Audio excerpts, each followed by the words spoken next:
ஒரே ஒரு பனானா, ஒரு கப் அரிசி மாவு போதும்.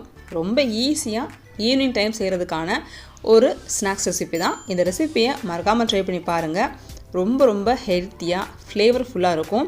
இந்த ரெசிப்பியை நீங்கள் தாராளமாக 2 days வரைக்குமே ஸ்டோர் பண்ணி சாப்பிட்லாம். குழந்தைங்க ரொம்ப லைக் பண்ணி சாப்பிடுவாங்க. Welcome to AVD kitchen.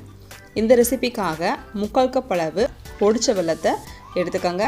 இது கூடவே அதே கப்பில் 1/2 கப் தண்ணி சேர்த்துட்டு வெல்லம் நல்லா கரையிற அளவு பொறுமையாக கொதிக்க விடுங்க. பாகுபதம் பார்க்க தேவையில்லை. வெல்லம் நல்லா கொதி வருது. 2-3 ஏலக்காய் தட்டி உள்ளே சேர்த்துட்டு கம்ப்ளீட்டாக கரைஞ்சதுக்கப்புறமா இதை ஆற விட்டுடுங்க. இது ஒரு ஓரம் இருக்கட்டும். ஒரு மிக்ஸி ஜாரில் 1/2 கப் அளவு ரவை, இது கடையில் வாங்கினது தான், வறுக்க தேவையில்லை. இது கூடவே 1 கப் அளவு அரிசி மாவு, ஒரே ஒரு நேந்திரம் பழத்தை கட் பண்ணி ஆட் பண்ணிக்கிறேன். குட்டி குட்டியாக கட் பண்ணிக்கோங்க. நேந்திரம் பழம் தான் ஆட் பண்ணணும்னு கிடையாதுங்க. உங்களுக்கு பிடிச்சமான வாழைப்பழத்தை நீங்கள் ஆட் பண்ணிக்கலாம். ஃபைனலாக 1/4 டீஸ்பூன் அளவு சோடாப்பு சேர்த்துக்கோங்க. சோடாப்பு பிடிக்கலைன்னா நீங்கள் இந்த மாவை சோடாப்பு சேர்க்காமல் அரைச்சிட்டு 2 hours வரைக்கும் ஊற வைக்கணும்.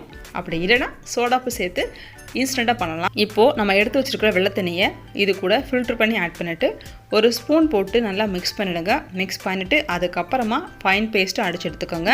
நல்லா மிக்ஸ் பண்ணாமல் அடிச்சிங்கன்னா ஒருவேளை ஜார் ஸ்ட்ரக்காக வாய்ப்பு இருக்குது, வீணாயிடும். அதனால் நல்லா மிக்ஸ் பண்ணிவிட்டு அதுக்கப்புறமா ஃபைன் பேஸ்ட்டாக அடித்து எடுத்துக்கலாம். இந்த மாவு கூட 1/2 கப் தண்ணி சேர்த்து அடிச்சிடுங்க. அப்போ தான் கரெக்டாக இருக்கும். அடித்து எடுத்துட்டேன்.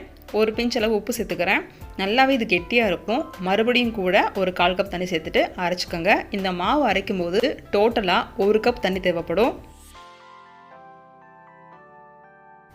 நல்லா அடிச்சு எடுத்த இந்த மாவை ஒரு பாத்திரத்துக்கு மாற்றிட்டு 10 நிமிஷம் மட்டும் ஊற விடுங்க. ஊறினதுக்கப்புறம் கூட ரவை நல்லா ஊறி கெட்டியாகும். தேவைப்பட்டால் மறுபடியும் ஒரு 1/4 கப் தண்ணி சேர்த்துட்டு பணியாரம் இருக்கிற மாதிரி இந்த பேட்டரை ரெடி பண்ணி எடுத்துக்கோங்க. இப்போது பேட்டர் ரெடி ஆயிடுச்சு. பணியார்களும் காஞ்சிருச்சு. 1/4 டீஸ்பூன் அளவு எண்ணெய் விட்டுக்கோங்க. ஒவ்வொரு குழியிலையும் எண்ணெய் முடிஞ்சால் நீங்கள் தேங்காய் எண்ணெய் யூஸ் பண்ணுங்கள். ரெசிபி நல்ல ஒரு ஃப்ளேவர்ஃபுல்லாக இருக்கும்.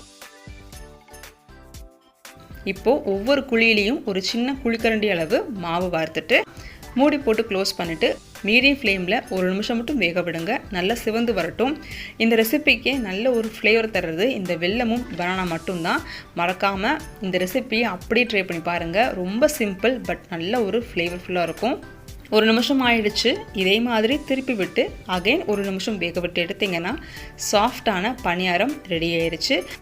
இந்த ரெசிபிக்கு நீங்கள் மாவு கெட்டியாக வறுக்கும்போது 2 days கூட கெட்டு போகாமல் இருக்கும். நீங்கள் தாராளமாக ஸ்டோர் பண்ணி சாப்பிட்லாம். அப்படி இல்லைனா நிறைய மாவு ரெடி பண்ணி வச்சுட்டு ஃப்ரிட்ஜில் வச்சுருங்க மாவை. அகைன் உங்களுக்கு தேவைப்படும் போது இந்த ரெசிப்பியை மறுபடியும் செஞ்சு கொடுக்கலாம்.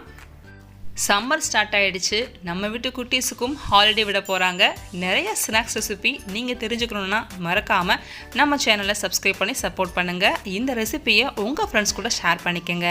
தேங்க்யூ ஃபார் வாட்சிங்.